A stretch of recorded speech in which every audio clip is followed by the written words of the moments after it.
இந்த படத்துடைய இசை விழாவுக்கு எல்லாம் வந்திருக்கீங்க. இந்த கூட்டத்தை பார்க்கும்போது உண்மையிலே எனக்கு ரொம்ப சந்தோஷமாக இருக்குது. நான் அரங்கு நிறைஞ்சு உட்காரத்துக்கு இடம் இல்லாமல் எல்லாம் அப்படி நின்றுட்டு இருக்கீங்க. இந்த படத்தை ரிலீஸ் பண்ணி கொடுக்க போகிறது நான் தான். அதனால் இந்த கூட்டத்தை பார்க்கும்போது எனக்கு ரொம்ப சந்தோஷமாக இருக்குது. ஏன்னா இதை விட பல மடங்கு கூட்டம் தியேட்டருக்கு வரும் அப்படிங்கிற ஒரு நம்பிக்கை எனக்கு இருக்குது. நீங்கள் எல்லாம் இப்போ ட்ரெய்லர் பார்த்தீங்க, சாங் பார்த்தோம், எல்லாம் ட்ரெய்லரும் நல்லா இருந்துச்சு, சாங் நல்லா இருந்துச்சு. உண்மையிலேயே இந்த ஒரு படத்தில் வந்து பாட்டு நல்லாயிருக்கும், சண்டை நல்லாயிருக்கும், ஏதாவது ஒரு சீன் நல்லாயிருக்கும் அப்படின்னு தான் சொல்ல முடியும். ஆனால் இந்த படத்தில் பார்த்தீங்கன்னா எல்லாமே நல்லாயிருக்கும். இதில் எந்த குறையும் சொல்ல முடியாது. ஏன்னா நான் படத்தை முழுசும் பார்த்துட்டேன். அதில் அந்த அளவுக்கு ஒரு ஆண் வந்து படத்தை இயக்கி தயாரிக்கிறது ரொம்ப கஷ்டம். ஆனால் அவங்க ஒரு பெண்மணியாக இருந்து ஜெயலட்சுமி மேடம் அவர்கள் ரொம்ப சிரத்தை எடுத்து இந்த படத்தை பண்ணியிருக்காங்க. இதில் காதல் காட்சி இருக்கும், ஆனால் விரசம் இருக்காது. சண்டைகள் காட்சி இருக்கும், வன்முறை இருக்காது. பாட்டு பார்த்தீங்கன்னா பாட்டாக இருக்கும். சில படங்களில் பாட்டு கேட்டிங்கன்னா ஒரே சத்தமாக இருக்கும். ஆனால் இதில் அந்த மாதிரி இருக்காது. பாடல் வரிகள் நீட்டாக இருக்கும், பாட்டு இசையும் கேட்கறது நல்லா இருக்கும். நான் இது 2-3 கம்பெனி ஆடியோ ரைட்ஸ் பேசிகிட்டு இருக்கேன்.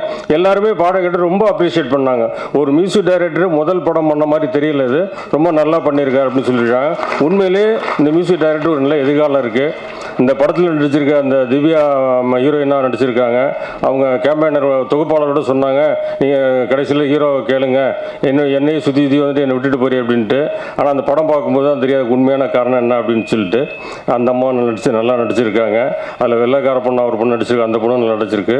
இல்லை தம்பி லிங்கேஷ் வந்து அந்த கேரக்டர் வந்து படத்தில் ரொம்ப சூப்பராக பண்ணியிருப்பார். ட்ரெய்லரில் கொஞ்சம் தான் பார்த்தீங்க, படம் பார்த்தீங்கன்னா அவ்வளோ நல்லா பண்ணியிருப்பார். எனக்கு உண்மையிலே ஆச்சரியமாக இருந்துச்சு இந்த அளவுக்கு பண்ணியிருக்காரு அப்படின்னு. ஆனால் அவர் எனக்கு ரொம்ப நாள் நண்பராக இருந்திருக்காருங்கிறது எனக்கே தெரியல. படம் நல்லா பண்ணியிருக்காங்க. எல்லா புகழும் இறைவனுக்குன்னு சொல்கிற மாதிரி இந்த பாராட்டுதல் எல்லாத்துக்கும் ஒட்டுமொத்தமாக முக்கியமானவங்க யார் அப்படின்னா மேடம் ஜெயலட்சுமி மேடம் தான். ஏன்னா அவங்க தான் இந்த படத்தை தயாரித்து இயக்கி எல்லாரும் இந்த ஒரு படம் எப்படி கொடுக்கணுமோ அது தகுந்தாமல் படத்தை கொடுத்துருக்காங்க. உண்மையிலேயே நம்ம அவங்கள மனசார நான் பாராட்டுறேன். நிச்சயமாக இந்த படம் அவங்களுக்கு ஒரு வெற்றி படமாக அமையும். ஏன்னா அவங்க இந்த படத்தை வந்து ரொம்ப சிரத்தை எடுத்து எந்த இடத்துலையுமே ஒரு தொய்வு இல்லாமல் படம் பார்த்தீங்கன்னா 2 மணி நேரம் படம் பார்த்தீங்கன்னா அவ்வளோ அருமையாக இருக்கும். அந்த மாதிரி பண்ணியிருக்காங்க. மேடத்துக்கு என்னுடைய பாராட்டுத்துக்கெல்லாம் அதை முன்கூட்டியே அவங்களுக்கு நிச்சயமாக ஒரு வெற்றி விழாவில் இதை விட அதிகமான கூட்டத்தில் அவங்க உட்கார போகிறாங்க அப்படிங்கிறது எனக்கு ஒரு நம்பிக்கை இருக்குது. படம் வெற்றி அடையணும். எல்லாம் உங்களுடைய ஆசீர்வாதம், உங்களுடைய ஒத்துழைப்பு எல்லாம் வேணும். தியேட்டரில் எல்லாம் போய் பாருங்கள். ஊடக நண்பர்கள், பத்திரிகை நண்பர்கள் எல்லாருமே இந்த மாதிரி படங்களுக்கு நல்லா சப்போர்ட் பண்ணுங்கள். இந்த படத்தில் எந்த குறையும் இல்லை. நிச்சயமாக இந்த படம் வெற்றி படமாக அமையும் அப்படின்னு சொல்லி வாழ்த்து கூறி வாய்ப்புக்கு நன்றி கூறி விடைபெறுகிறேன். நன்றி, வணக்கம். இந்த படம் என் காதலே. ஸோ மிக அருமையான படம் மேடம். அயன் மேன் கேள்விப்பட்டிருக்கோம், ஆனால் அயன் கேர்ள் கேள்விப்பட்டிருக்கீங்களா? எங்கள் ஜெயலட்சுமி மேடம் தான் மேடம்.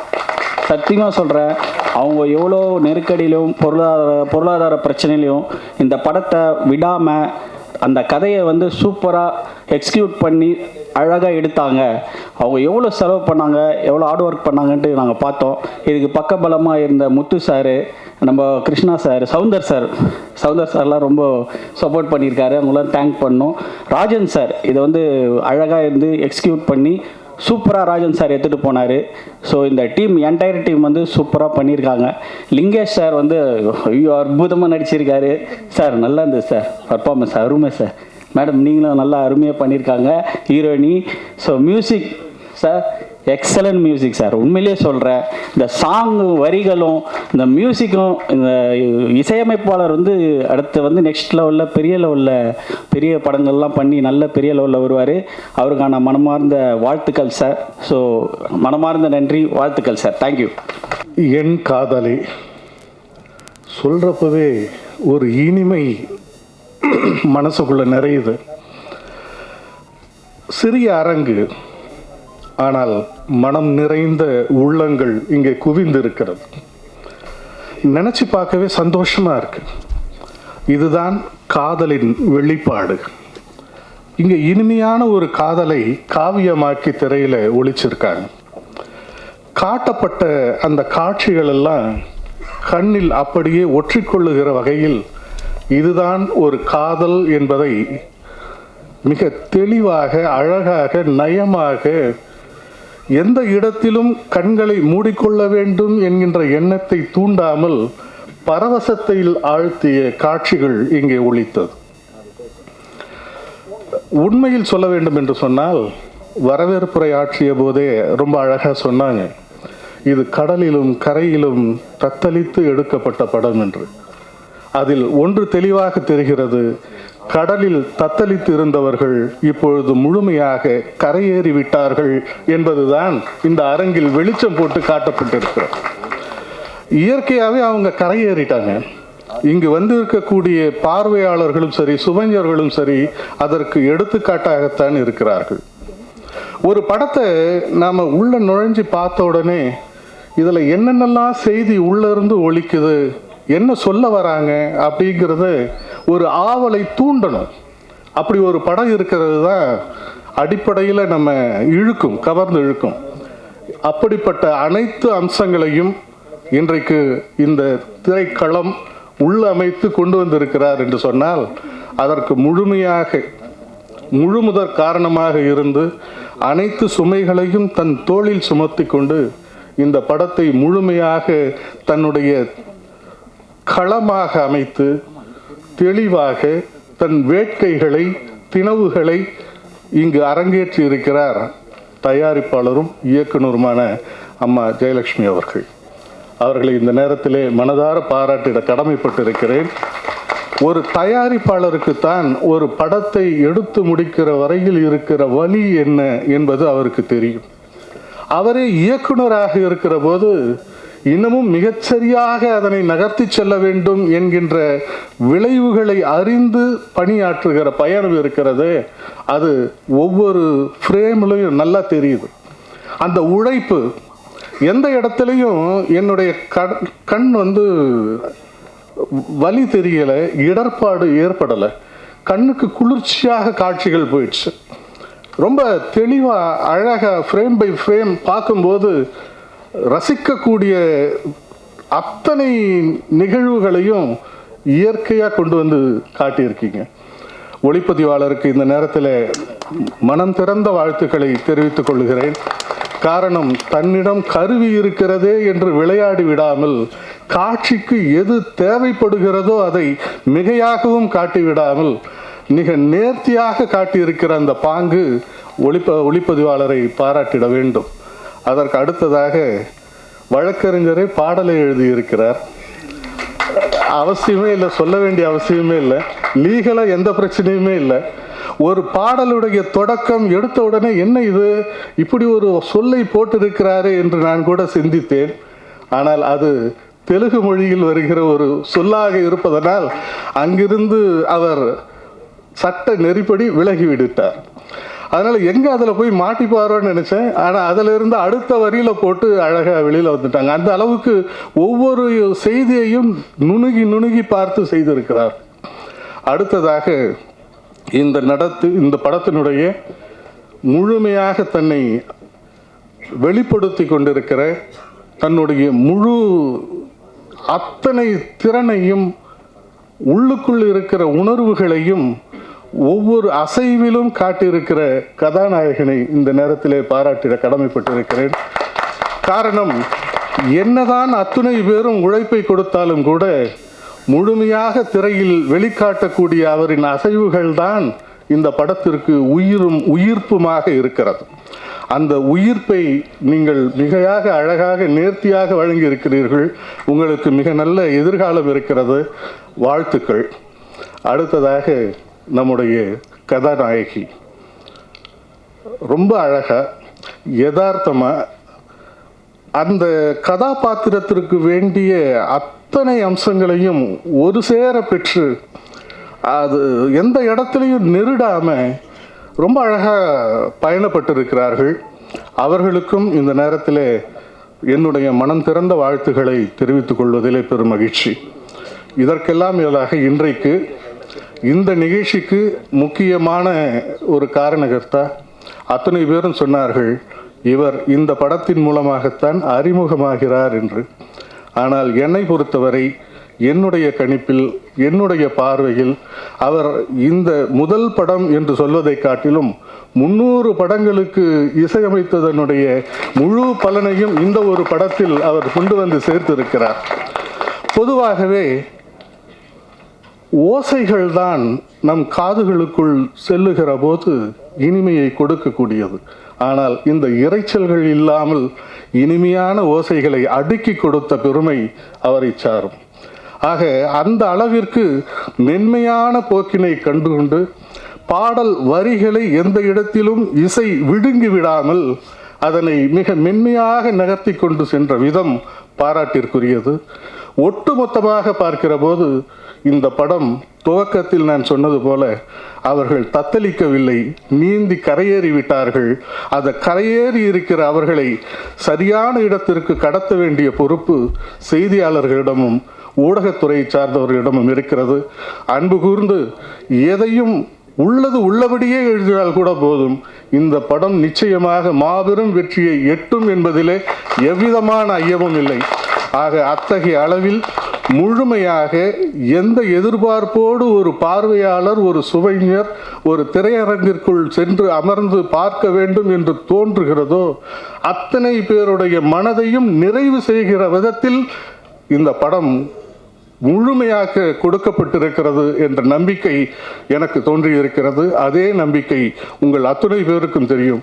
ஆக அந்த நம்பிக்கையோடு அவர்களை பாராட்டி கரவொலி எழுப்பி பாராட்டுவோம்.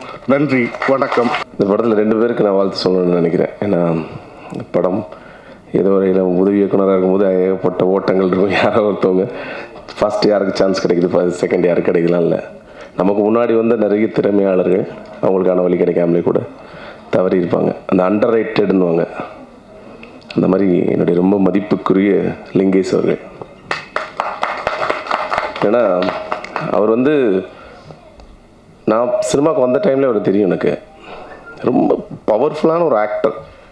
அண்டர் ரைட்டட்னா யாருக்கும் நல்ல தகுதியானவர்கள் சில பேர் பயணிச்சுட்டு அவங்க தகுதியானவங்கன்னு தெரியாமலேயே கூட இண்டஸ்ட்ரியிலேருந்து வெளியில் போனவங்களாம் பல பேர் இருக்காங்க. ஆனால் தொடர்ச்சியாக தன்னோட இடத்த எப்படியாவது பிடிச்சிடணும்னு போராடிக்கிட்டு இருக்கக்கூடிய ஒரு நண்பரின் அடுத்த படி. அதுக்காக தான் முதல்ல இந்த இடத்துக்கு நான் வர்றேன். ஏன்னா அவருக்கு ஒரு நடிகராக அவர் எந்த கதாபாத்திரம் கொடுத்தாலும் அதை சரியாக செய்வார். அவர் சரியாக செய்கிறதுக்கான ஒரு திரைப்படம் சீக்கிரமே வரணும்னு அவரை நான் முதல்ல பாராட்டிக்கிறேன். ஏன்னா அப்படி ஒரு படம் வந்துச்சுன்னா தவிர்க்க முடியாத ஒரு முக்கியமான நடிகராக லிங்கேஷ் இருப்பார். அவருக்கு வாழ்த்து. இன்னொருத்தன் என் நண்பன் டோனி. நான் அவனும் காலேஜ் ஃபிலிம் இன்ஸ்டியூட்டில் ஒன்றாவது படிக்கும்போது ஷார்ட் ஃபிலிம் எடுத்துகிட்டு இருப்போம். என்னுடைய கேமராமேன், என்னுடைய ஹாஸ்டல் மேன். அவன் பெரிய கேமராமேன். அவர் இன்ன வரைக்கும் நான் மிஸ் பண்ணுவேன் அவனோட ஷார்ட்ஸ்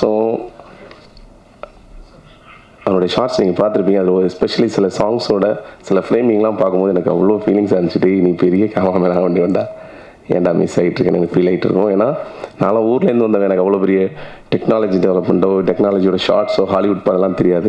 மச்சான் அவன் டோனிக்கு தெரியும். அவன் பேர் ஆனந்த். எங்கள் காலேஜில் என் கூட படிக்கும்போது எல்லோரும் அவனை டோனின்னு சொல்லி அவனை டோனி சார்னு அந்த பேராகவே ஆயிடுச்சு. அவனோட ஃப்ரேமிங் பார்க்கும்போது இன்றைக்கும் உன்னை இன்னும் எவ்வளோ பெரிய கேமராமேன் இருக்க வேண்டிய நான் மிஸ் பண்ணுறேன்டான்னு நினச்சிட்டே இருக்கேன். சீக்கிரமாகவே பெரிய கேமராமேன் ஆகணும். லிங்கேஷும் மற்ற எல்லா டெக்னீஷியனுக்குமே கூட என்னுடைய வாழ்த்துக்கள். Thank you so much. கடல் எவ்வளோ பெருசோ ப்ரொடியூசர் மேலே மனசு அவ்வளோ பெருசு. பணத்தை அள்ளி கொட்டியிருக்காங்க. என் மனமார்ந்த வாழ்த்துக்கள். என் காதலே படம் வெற்றிபடியாக என் மனமார்ந்த வாழ்த்துக்கள். நன்றி, வணக்கம். இந்த படத்தோட ஆடியோ ஃபங்க்ஷனுக்கு பாக்கியா கூப்பிட்ட போது நான் வந்ததுக்கு 2 காரணம். ஒன்று இந்த படத்தோட மியூசிக் டைரக்டர். என்னோட ஒரு ப்ராஜெக்ட்டுக்காக நான் ஒரு ஃபஸ்ட்டு சாண்டின்னு நிறைய பேர் சொல்லுவாங்க, அவர் மியூசிக் டைரக்டர் நல்லா பண்ணியிருக்காருன்னு சொல்லுவாங்க. நான் மீட் பண்ணதில்லை. அப்போ அந்த ப்ராஜெக்ட்டுக்காக ஒரு நாள் ஸ்டுடியோவில் போய் மீட் பண்ணோம். ஒரு ப்ராஜெக்ட் ஒரே நைட்டில் உட்காந்து ஒரு பாட்டு போட்டு கொடுத்தாரு. எக்ஸலண்ட்டாக பண்ணார். இப்போ நம்ம பார்த்த பாட்டே குவாலிட்டியாக இருக்குது. பட் இதை விட வேறு லெவலில் அவரோட ஒர்க்கு எல்லாமே இருக்கும். தொடர்ந்து அவர் கூட ஒர்க் பண்ணணும்னு நானும் விரும்புகிறேன். 2வது லிங்கேஷ் பற்றி சொல்லணும். தமிழ் சார் கூட டானாக்காரனில் தான் நான் அவரை ஃபஸ்ட்டு மீட் பண்ணேன். நான் டானாக்காரன் ஒர்க் பண்ணும்போது அங்கே லிங்கேஷ், பாவேல் 2 பேருமே அவ்வளோ டெடிக்கேஷனாக இருப்பாங்க. எக்ஸலண்ட்டாக ஒர்க் பண்ணுவாங்க. அப்போ அவரோட லுக்கு எல்லாமே கொஞ்சம் வெயிட் பயங்கர ஜாஸ்தியாக இருக்கும். அப்போவே சொன்னார் வேறு படங்களுக்காக வெயிட்லாம் மாற்றுறேன் அப்படின்னாரு. அவர் கூட சீக்கிரமாக ஒர்க் பண்ணணும்னு ஆசைப்பட்றேன். இந்த டீம் எல்லாருக்கும் வாழ்த்துக்கள். நன்றி, வணக்கம். இந்த வாய்ப்புக்கு முதல்ல இந்த ப்ரொடியூசர் மேடம்க்கு நான் ரொம்ப நன்றி சொல்லணும். அதுக்கெல்லாம் முதல்ல இந்த டீமுக்கு என்னை அறிமுகப்படுத்திய பாக்யராஜ் அண்ணனுக்கு மிகப்பெரிய நன்றி. ஏன்னா அவர் மூலிமா எனக்கு நிறைய நல்ல நண்பர்கள் கிடச்சிருக்காங்க இந்த படத்தின் மூலிமா. ஸோ படம் வெற்றி தோல்வி அதெல்லாம் அது அப்பாற்பட்டு இந்த ப்ராசஸ் ஆஃப் ஃபிலிம் மேக்கிங்கை ரொம்ப என்ஜாய் பண்ணி பண்ணணுன்னு நினைப்பேன். அதுக்கு ஒரு நல்ல ஒரு எடுத்துக்காட்டான ஒரு டீம், ரொம்ப ஃப்ரெண்ட்லியான ஒரு டீமாக இருந்தாங்க. அதுக்கு மிக நன்றி. இந்த படம் உருவாவதற்கு எல்லா வகையிலும் உதவியாக இருந்த தொழில்நுட்ப கலைஞர்கள், லைட்மேன்லேருந்து கிரேன்லேருந்து எல்லா தொழில்நுட்ப கலைஞர்களுக்கும், இதுக்கு வேலை செய்த அனைவருக்கும் முதல்ல இதுக்கு நான் நன்றி சொல்லிக்கிறேன். அண்ட் ப்ரொடியூசர் மேடம்க்கு ஒரு ஸ்பெஷல் நன்றி. ஏன்னா அவங்க வந்து எங்களுக்கு ஒரு ப்ரொடியூசர் மாதிரிலாம் இல்லை, அவங்க ஒரு ஃப்ரெண்டு மாதிரி இருந்தாங்க. ஸோ எங்களுக்கு இந்த படம் நடக்கிறதுக்கு எல்லா விதமான சப்போர்ட்டும் பண்ணி கொடுத்தாங்க. அதே போல் திரு முத்து அவர்கள், திரு கிருஷ்ணா அவர்கள், திரு சவுந்தர் அவர்கள் இந்த படம் நடக்கிறதுக்கு இன்னும் மிகப்பெரிய உறுதுணையாக இருந்தாங்க. அதெல்லாம் தாண்டி இந்த அளவுக்கு கொண்டு வர்றதுக்கு திரு ராஜன் சார் மிகப்பெரிய பில்லராக இருந்திருக்காரு இந்த படத்துக்கு. அவருக்கும் ஒரு மிகப்பெரிய நன்றி. அப்புறம் நம்ம ஹீரோயின், அவங்க வந்து வெரி டெடிக்கேட்டட், வெரி சின்சியர். அவங்க இன்னும் மேலும் பெரிய படங்கள் பண்ணணும்னு ஆசைப்பட்றோம். அப்புறம் லிங்கேஷ் சாரை பற்றி சொன்னோம். அவர் வந்து கௌதம் சொன்ன மாதிரி அவர் அண்டர் ரேட்டடு அப்படின்னு அவன் சொல்கிறான். பட் அண்டர் ரேட்டடாக இல்லை, அவர் வந்து ஆல்ரெடி ஒரு மிகச்சிறந்த நடிகராக வந்துட்டார். அது ஒரு இன்னொரு படம் பெருசாக ஹிட் ஆகணும், அவ்வளோதான் வித்தியாசமே தவிர அவர் நடிகராக ஒரு பெரிய நடிகர் தான். நாங்கள் இந்த படத்தின் மூலிமா எனக்கு ஒரு நல்ல நண்பராக அவர் கிடைச்சாருன்னு நினைக்கிறேன். இந்த ப்ராசஸே எனக்கு ரொம்ப ஜாலியாக இருந்தது. இந்த படம் முடிக்கிற வரைக்கும் முடிந்த அளவுக்கு எங்களோட பெஸ்ட்டை கொடுத்துருக்கோம். நீங்கள் எல்லோரும் ஆதரவு கொடுக்கணும். அப்புறம் விழாநாயகன் சாண்டியை பற்றி சொன்னோம். சாண்டி வந்து என் தம்பி. அதனால் அவரோட ஒர்க்கு வந்து அடுத்தடுத்த படங்களில் இன்னும் பெரிய பெரிய ஹிட்டு கொடுப்பாருன்னு நம்புகிறோம். அதுக்கு இந்த படமே ஒரு சாட்சி. ஸோ எல்லோரும் இந்த படத்தை ஆதரவு கொடுங்க. இதை சிறப்பாக வெற்றியடைகிறதுக்கு எல்லாரோட சப்போர்ட்டும் தேவை. நன்றி. இந்த படத்தில் வாய்ப்பளித்த தயாரிப்பாளரும் இயக்குனருமான அம்மா ஜெயலட்சுமி அம்மா அவர்களுக்கு நன்றியை தெரிவித்துக் கொள்கிறேன். மேலும் எனக்கு இந்த படத்தில் என்னை அறிமுகப்படுத்தினது பாக்கியராஜ் சார் அடுத்து நம்ம ராஜன் சார் இந்த படத்தை நல்ல வழி நடத்தி நல்லபடியாக பெரிய லெவலில் எடுத்துகிட்டு வந்திருக்கிறாரு. இந்த படம் பெரிய லெவலில் வெற்றி பெற என்னோடய வாழ்த்துக்களை தெரிவித்துக் கொள்கிறேன். நன்றி, வணக்கம். ஒரு பெண் ஆளுமை என்பது இந்த உலகத்தில் மிக மிக கடினமான ஒரு செய்தி. நாம் படித்திருக்கிறோம், பார்த்திருக்கிறோம், கேட்டிருக்கிறோம். ஆனால் நான் நேரடியாக பார்த்த ஒரு பெண் ஆளுமை அக்கா விஜயலட்சுமி அவர்கள் தான். கடும் சுமைகளை தோள்களிலும் தலைகளிலும் சுமந்து போவதை நாம் பார்த்திருக்கிறோம். ஆனால் மனதளவில் சுமைகளை தாங்கி கொண்டு ஒரு படத்தை வெளியிடுவது என்பது எல்லா இயக்குநர்களும் சொல்வது, தயாரிப்பாளரும் சொல்வது 10 மாத குழந்தையை நாம் பெற்றெடுப்பதற்கு சமம் என்று சொல்லுவார்கள். அப்படித்தான் இந்த படத்தை அவர் உருவாக்கியிருக்கிறார்கள். இந்த படம் வெற்றி பெற என்னுடைய வாழ்த்துக்கள், நன்றிகள். நன்றி, வணக்கம். Actually today I'm very happy to be here because it's my first audio launch function. நான் ஆக்ட் பண்ண மூவிலே என்னோட ஃபர்ஸ்ட் ஆடியோ லான்ச் இதுதான். And Jayalakshmi ma'am, thank you so much for selecting me in this movie. And Rajan sir, Saundar sir, thank you for helping me throughout the movie and everything. Thank you so much guys. முதல் நன்றி அப்படின்னு நான் ஆரம்பிக்கணும்னா நான் வந்துட்டு பாக்கியானந்து தான் ஆரம்பிக்கணும். ஏன்னா அவர் தான் என்ன இந்த ப்ராஜெக்டில் கூட மிரட்டி கொண்டு வந்தார். அதுதான் உண்மை. ஆனால் இல்லைண்ணே புது ப்ரொடக்ஷனாக இருக்குண்ணே, எப்படிண்ணே மேடம் எதாவது ஒர்க் பண்ணியிருக்காங்களா, இதுதான் டு பி ஹானஸ்ட். அதான் மேடம் ஒர்க் பண்ணியிருக்காங்களா, இப்போ தானே கொஞ்சம் கொஞ்சமாக ஏதோ அப்படி இப்படின்னு கஷ்டப்பட்டு ஒரு ஹீரோவாக வந்திருக்கேன், ஒரு 3-4 படம் பண்ணிட்டேனே, ஓகேவா லிங்கேஷ் பிரதர். அவர் ஃபஸ்ட்டு எப்போவுமே எப்படி ஆரம்பிப்பார்னா கொஞ்சம் கெஞ்சரா மாதிரி இருக்கும், அப்புறம் கொஞ்சம் அப்படியே ஏறுவார், அதுக்கப்புறம் முடிக்கும் போது மிரட்டுற வருவீங்களா மாட்டிங்களா அப்படி போயிடுவார் அவர் எப்போவுமே. லிங்கேஷ் பிரதர் நம்பி வாங்க பிரதர், நம்ம பண்ணுறோம் அப்படின்னாரு ஃபஸ்ட். இல்லைண்ணே விட்டுலாண்ணே கொஞ்சம் எனக்கு டவுட்டாக இருக்குது அப்படின்னா, அதுக்கு அடுத்து ஃபோன் அடிச்சு லிங்கேஷ் பிரதர் நம்மளாம் சேர்ந்து பண்ணுறோம் அப்படின்னாரு. இல்லைண்ணே எனக்கு கொஞ்சம் தயக்கமாக இருக்குது லிங்கேஷ் பிரதர், மேடம்காக நம்மளாம் சேர்ந்து பண்ணுறோம், அவ்வளோதான் முடிஞ்சிருச்சு. ஆனால் ஏண்ணே நீங்கள் சரி ஓகேண்ணே வரலாண்ணே அப்படின்னு சொல்லிட்டு வந்தாச்சு. அதே தான் இப்போ இந்த நிகழ்ச்சிக்கும் way to home shoot, rehearsal, diet அப்படின்ற ஷூட் போயிட்டே இருக்கிறதுனால ஆனால் இப்போ இந்த டேட் சொல்லும்போது அந்த நிகழ்ச்சிக்கு கொஞ்சம் யோசிச்சுட்டே இருக்கேண்ணா எப்படின்னா வர முடியுமா தெரியல. லிங்கேஷ் பிரதர் பார்த்துக்குங்க, அடுத்து எம்எல்ஏ ஆக போகிறேன், அப்புறம் பிரச்சனை ஆகிடும், ஒழுங்காக வந்துருக்கேன் அப்படி மிரட்டினார். ரொம்ப அன்பான ஒரு அண்ணன், நான் என்னுடைய வளர்ச்சியை ரொம்ப எதிர்பார்க்குற அண்ணன். அவர் தான் இந்த ப்ராஜெக்டுக்குள்ளே என்னை கொண்டு வந்தார். அதுக்கப்புறம் ரொம்ப முக்கியமாக முத்து பிரதர், டைரக்ஷன் டீமில் முத்து பிரதர், அவர் தான் என்கிட்ட வந்து முத்து பிரதர் எங்கே இருக்கீங்க வாங்க மேலே வாங்க, நீங்கள் மேடையில் இருக்கணும் ஆக்சுவலாக முத்து பிரதர் தான் என்கிட்ட ஃபஸ்ட்டு இந்த படத்தோட கதையை சொன்னார். செம்ம சூப்பராக சொன்னார். ஆக்சுவலாக ரொம்ப அழகாக சொன்னார். முதல் 15-20 நாட்கள் நாங்கள் எல்லாம் ஒன்றா சேர்ந்து ஒர்க் பண்ணோம். அதுக்கடுத்து டைரக்ஷன் டீமில் எல்லாருமே மேடம்க்கு பெரிய சப்போர்ட் பண்ணாங்க. கிருஷ்ணா பத்ர சப்போர்ட் பண்ணார், அப்புறம் சவுந்தர் சார் சப்போர்ட் பண்ணார். ஸோ எல்லாருமே ஒரு டீமாக மேடம் கூட நின்னது வந்துட்டு மேடம்க்கு ஒரு பெரிய பலமாக இருந்துச்சு. மேடம் பற்றி சொல்லணும், அங்கேருந்து நான் ஆரம்பித்தேன். மேடம் பற்றி ஆரம்பிச்சேன். மேடம் தான் தயாரிப்பாளர். அவங்க வந்து என்னென்னா லிங்கம் தான் கூப்பிடுவாங்க. அவங்க இந்த லிங்கேஷன் கூப்பிடுவோம். லிங்கம் எனக்கு வந்து பெருசாக கதை சொல்ல தெரியாது இல்லைங்க, நீங்கள் முத்து பிரதர்கிட்ட கேட்டுங்க, ஆனால் ஸ்பாட்டில் நான் இருப்பேன், நான் சொல்கிறத மட்டும் நீங்கள் எனக்கு நான் சொல்கிறத நீங்கள் பண்ணால் போதும் அப்படின்வாங்க. சரிங்க மேடம், ஓகே நான் ரெடி ஆகிடுவேன். ரொமான்ஸ் சீன்லாம் வரும், அதான் ரொம்ப கஷ்டமாக இருந்துச்சு. அவர் ஹீரோக்கான ரொம்ப கஷ்டமானது என்னென்னா 2 விஷயம் இந்த படத்தில் இருந்துச்சு. டான்ஸு ஆடல் வரல அப்படின்னா ஓகே, இல்லை ஸ்டண்ட்டு வரலனோட ஓகே. ரொமான்ஸ் சீன் இருக்கும். நம்மளுக்கு ஏற்கனவே அதெல்லாம் இப்போ தான் நடிச்சுட்டு வர ஹீரோன்னு நடிக்கிறதுனால நம்மளுக்கு அதில் பெரிய பழக்கம்லாம் கிடையாது.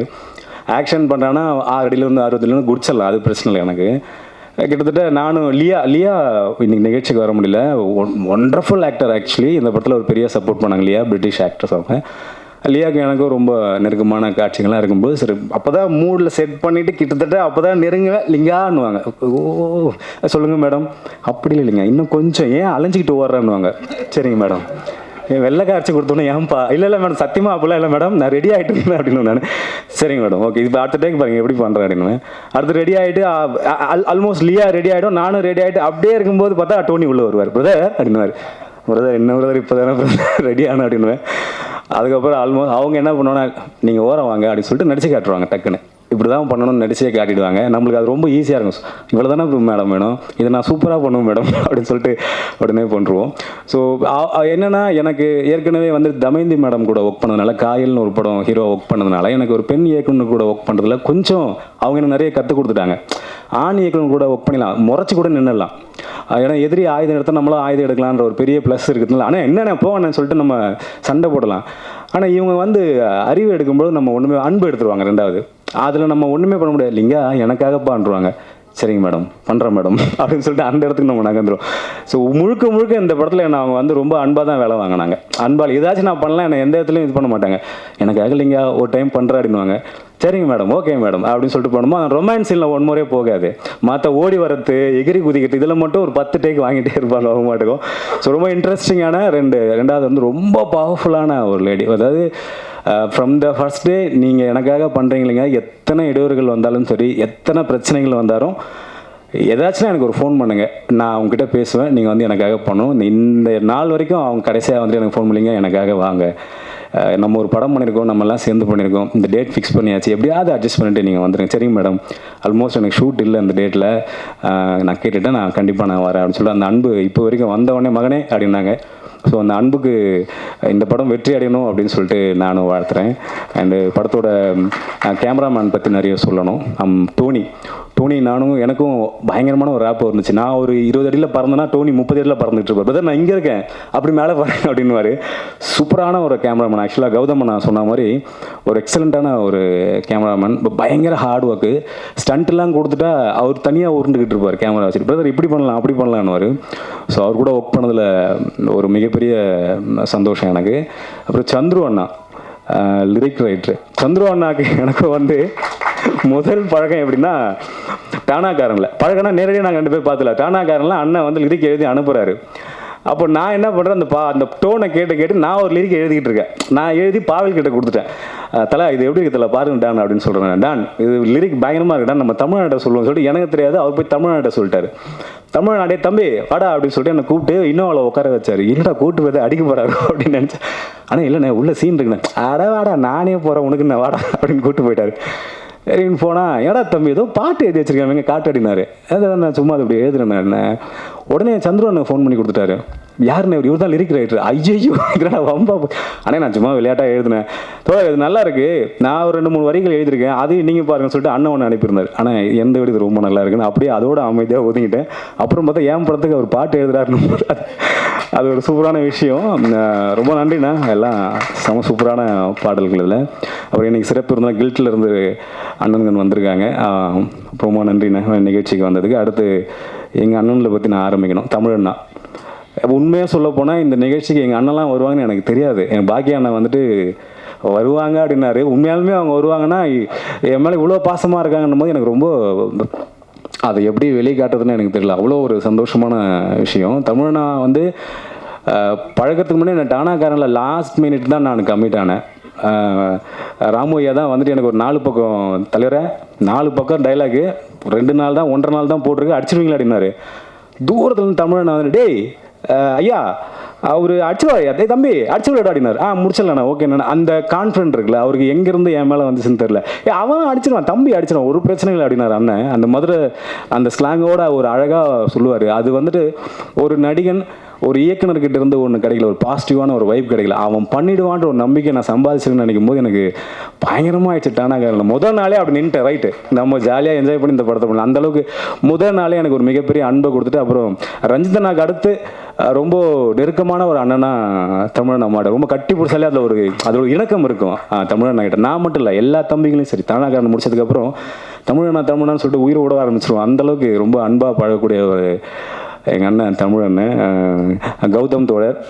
ஒவ்வொரு படங்கள் பார்த்தா எனக்கு ரொம்ப மனசுக்கு பிடிச்சிருச்சுன்னா நான் என்ன பண்ணுவேன்னா நான் செல்ஃபாக ரிவ்யூ போட்டுருவேன். அது எல்லா படத்துக்குள்ள சில படங்களுக்கு அது மாதிரி எனக்கு ராட்சசி பார்த்துட்டு நான் செல்ஃபாக ரிவ்யூ போட்டு எஸ்ஆர் பிரபு சார் அதை ரீட்வீட் பண்ணியிருந்தார்.